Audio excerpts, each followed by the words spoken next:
I have two different editions of Jane Austen's Emma, and neither of these books has the original dedication that was put into the first printing of Emma.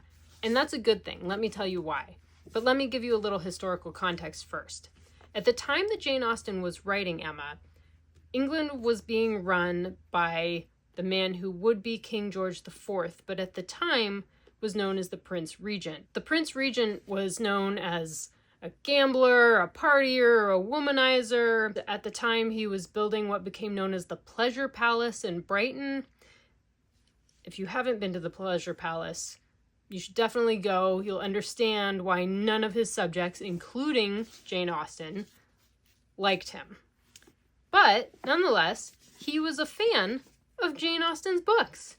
So he requested, and of course when the Prince Regent requests, you can't deny, that Jane dedicate her Emma first printing to him.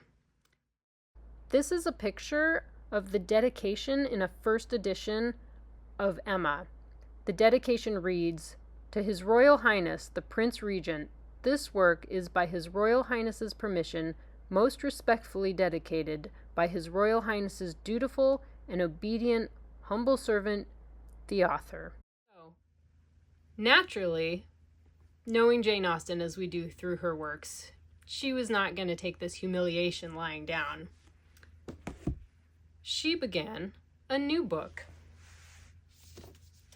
She started writing Sanditon, which you may recognize from the TV show that came out. However, if you've read the original, you'll know that it's actually only 11 pages where she sets up the characters and the setting and never actually gets to the plot. Sanditon is a small seaside town, and it's where people have gone to take the waters for their health.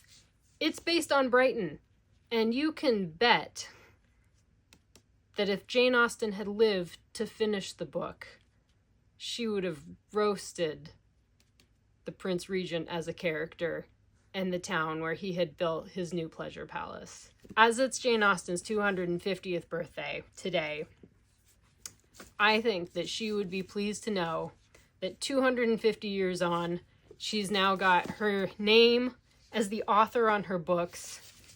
Publishers are no longer putting the dedication in Emma. And people are still reading and making TV shows of her stories today. Happy birthday, Jane Austen.